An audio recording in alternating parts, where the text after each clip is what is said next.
마태복음 5장 1절에서 12절까지의 말씀. 예수께서 무리를 보시고 산에 올라가 앉으시니 제자들이 나아온지라 입을 열어 가르쳐 이르시되 심령이 가난한 자는 복이 있나니 천국이 그들의 것임이요 애통하는 자는 복이 있나니 그들이 위로를 받을 것임이요 온유한 자는 복이 있나니 그들이 땅을 기업으로 받을 것임이요 의에 줄이고 목마른 자는 복이 있나니 그들이 배부를 것임이요 궁휼히 여기는 자는 복이 있나니 그들이 궁휼히 여김을 받을 것임이요 마음이 청결한 자는 복이 있나니 그들이 하나님을 볼 것임이요 화평하게 하는 자는 복이 있나니 그들이 하나님의 아들이라 일컬음을 받을 것임이요 의를 위하여 박해를 받은 자는 복이 있나니 천국이 그들의 것임이라. 나로 말미암아 너희를 욕하고 박해하고 거짓으로 너희를 거슬려 모든 악한 말을 할 때에는 너희에게 복이 있나니 기뻐하고 즐거워하라. 하늘에서 너희의 상이 큼이라. 너희 전에 있던 선지자들도 이같이 박해하였느니라. 아멘. 오늘 본문은요, 마태복음 5장에서 7장까지 산상수훈이 시작되는 내용입니다. 또 팔복이라고 하는 제목으로 잘 알려져 있는 본문입니다. 팔복의 말씀은 하나님의 기준을 세상에 선포하시며 천국 백성으로서 그 복을 누리며 살아가기를 가르쳐주고 계십니다. 그리고 팔복은 우리 그리스도인들이 영적으로 성장하면서 나타나는 성품들을 이야기합니다. 이 성품들은 서로 독립적인 것이 아니라 연속성을 가지고 온전함을 세워주는 성품입니다. 즉 심령이 가난할 때 애통한 자가 되고 애통한 자가 될 때 온유한 자가 될 수 있다는 거죠. 이렇게 끊임없이 성장하게 될 때 결국은 의를 위하여 핍박을 받는 영적 성숙한 그리스도인이 된다라고 이야기합니다. 3절에 여기 심령이 가난한 자는 문자적으로 영적인 것에 대하여 궁핍함을 느끼는 자. 가난이라 그러면 갈급함, 갈망, 사모함, 이것과 같은 동의어죠. 영적인 관심을 이야기합니다.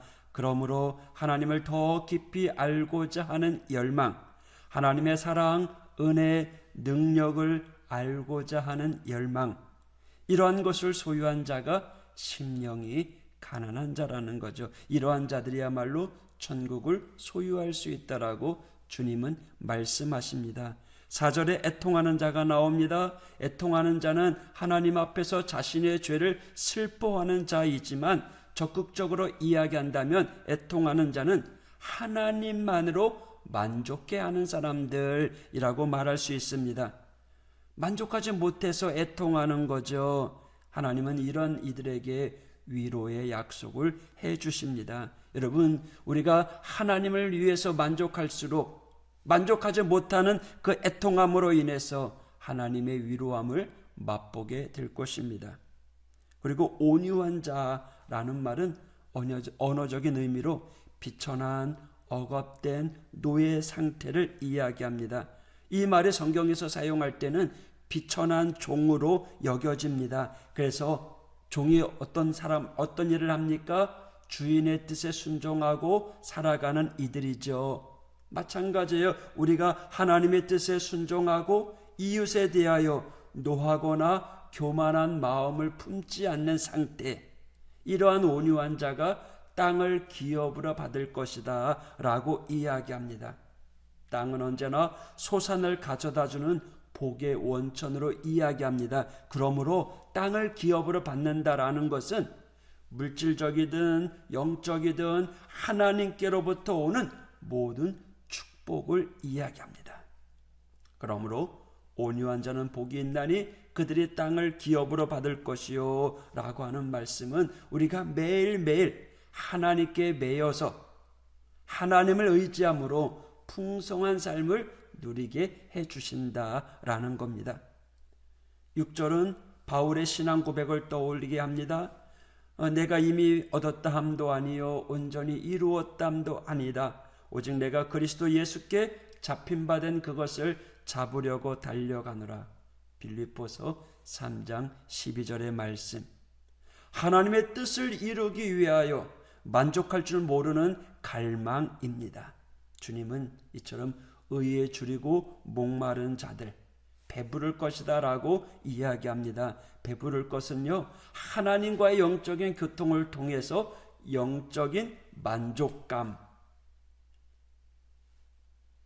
7절에 말하는 국률은 하나님께서 가지고 있는 속성 중에 하나입니다. 죄인들에 대하여 특별히 불쌍히 여기는 그 마음이죠. 마치 우리가 연약해서 죄를 범한 우리 동료들을 용서해 주는 것처럼, 긍휼히 여기는 것처럼 주님께서도 우리의 죄를 불쌍히 여겨주시고 용서해 주시는 긍휼의 주님이십니다. 8절의 말씀은 우리에게 하나님의 임재로 나아가는 길을 알려줍니다. 마음이 청결하다? 청결하다는 말이 무엇입니까? 거울과 비교할 수 있습니다. 거울에 적용해보면 그 의미를 더 잘 알 수 있습니다. 거울이 청결할 때 거울에 비추는 우리의 모습은 선명하게 보입니다. 그러나 청결하지 못할 때 우리의 모습은요, 희미하게 보입니다. 마찬가지로 우리가 마음이 청결할 때 하나님의 임재하심을 가까이 느낄 수 있지만, 그렇지 않을 때는 하나님의 임재하심이 희미해지거나 불분명해집니다. 하나님은 언제나 우리와 함께 하십니다. 그러나 우리의 마음이 청결할 때 비로소 그 하나님을 느낄 수 있는 거죠. 그래서 마음이 청결한 자가 하나님의 함께 하심을 보는 거죠. 함께 하심을 느끼는 겁니다. 9절에 말하는 화평케 하는 사람, 평화를 사랑하는 사람이고 또 평화롭게 하는 사람입니다. 그래서 화평케 하는 사람은요, 자신이 주님의 주님 되심을 인정합니다. 또 사람들을 평화의 왕께로 인도하는 사람이라고 볼 수 있습니다. 왜요? 화평케 하는 자야말로 오직 평화의 왕이신 주님을 모시고 살아가는 사람, 평화의 왕이신 주님을 의지하며 살아가는 사람, 이런 자들이야말로 하나님의 아들이다 라고 이야기합니다. 평화의 주님을 닮아가는 사람, 그 사람은 하나님의 유업을 받을 수 있습니다. 우리가 죄인이면서 어떻게 하나님의 자녀가 될 수 있겠어요? 이 얼마나 가장 영광스럽고 복된 일입니다. 우리가 이 땅에서 그리스도인답게 산다면, 그리고 반드시 우리에게는 핍박이 찾아옵니다.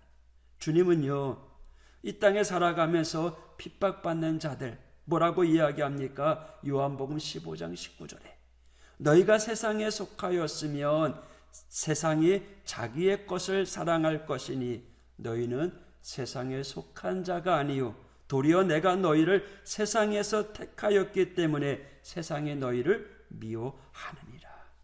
이 말씀은요, 그리스도인이 세상으로부터 핍박받는 것은요, 세상에 속한 자가 아니기 때문이라는 거죠. 즉 그리스도인과 세상이 각각 속해 있는 것이 다르다라는 겁니다. 그리스도인은 주님께, 세상은요, 세상의 마귀에.